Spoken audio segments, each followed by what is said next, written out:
The most interesting things there are two, the cardiac test and the OBGYN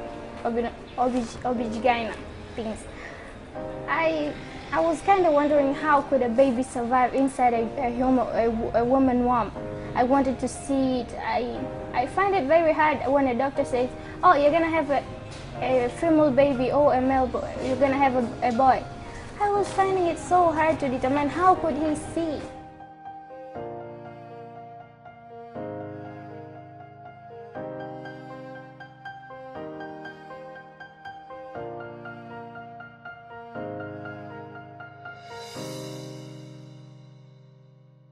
It will enhance my capability of doing diagnosis, because when I meet, it will help me to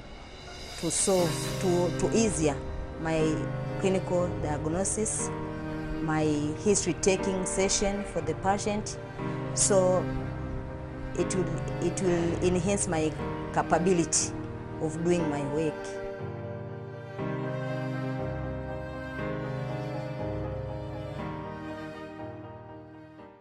Ultrasound is an incredibly powerful tool because it's portable, it's non-invasive, and you can really do a lot with very little. Ultrasound gel is not expensive, and so it makes it a usable technology as opposed to like a CAT scan or an MRI, which is extraordinarily expensive and hard to build.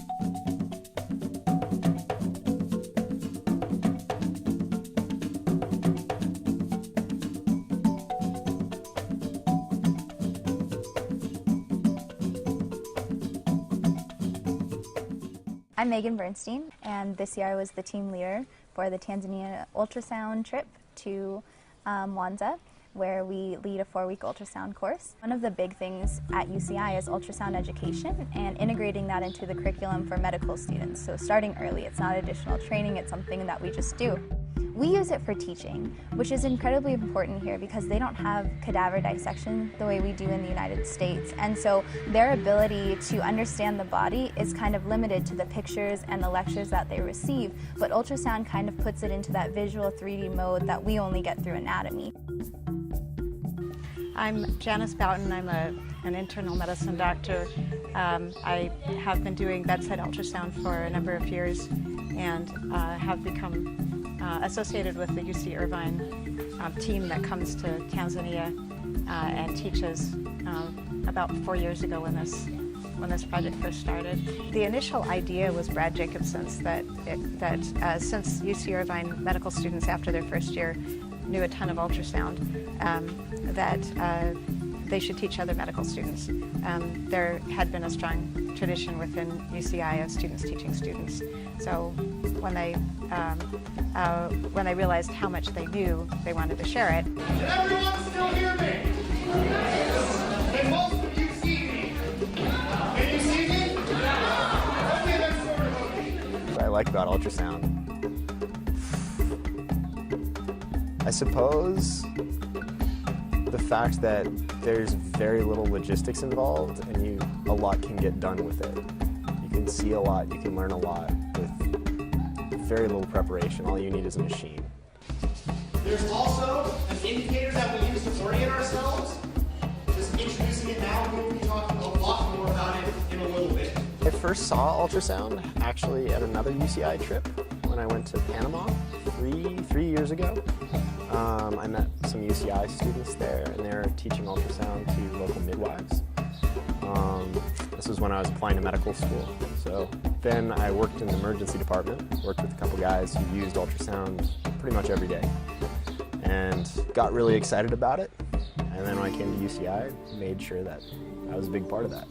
Well, I think the portability and simplicity of it, again, is one of its main features, and that's why it's so great here in a developing country. So we're teaching a 3.5-week course. We're covering some basic ultrasound, how the machine works, a couple different exams, including abdominal, pulmonary, cardiac, talk about pathology a little bit.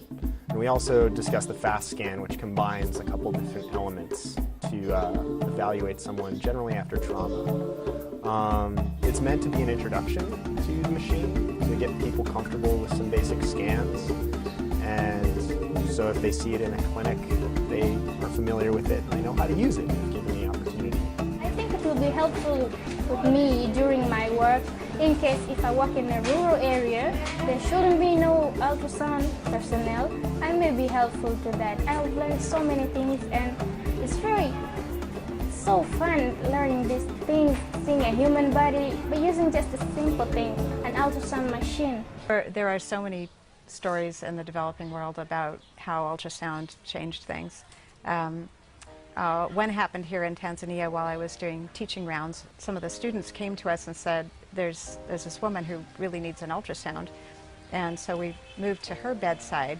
And this is a young woman, probably about 22, who's lying in a bed, mostly covered with her shawl. And she's moaning slightly, and she's not answering questions, and she looks very sick. So we start to do an ultrasound, and we find that there's fluid in the belly, which we wouldn't expect.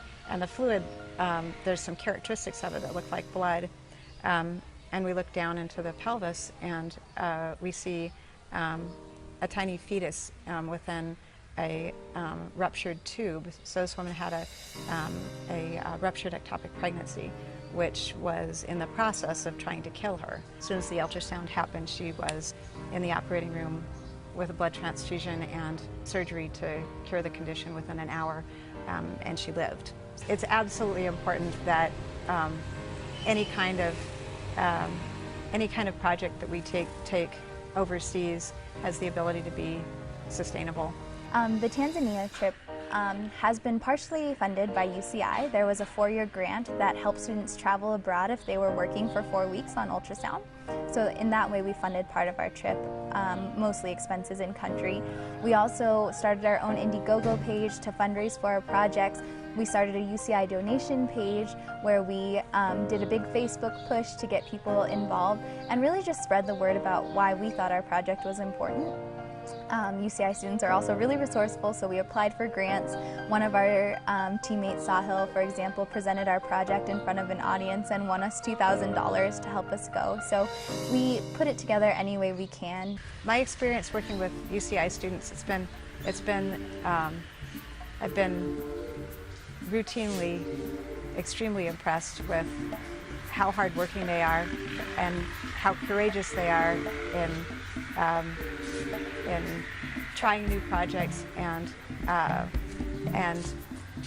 also persisting despite the crazy things that happen once you get to Africa. The students work huge hours while they're here, frequently 6.5 days a week. They take very little time off. They do a huge amount of preparation before they ever leave the U.S. From the beginning, they've designed their own lesson plans. They critique each other. The process of bringing those lessons to these clinical officers involves constant improvement and changes in their lectures.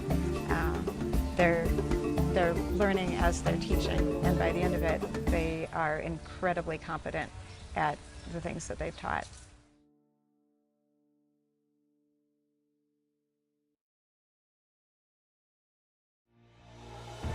We're just begging you to volunteer more in the coming years, and not only in this institution. You can just go. You can also go to other institutions to do the same, because as I said, it is helping to widen the knowledge. So as many of us we can get these advantages, eye health. We are glad and thank you so much.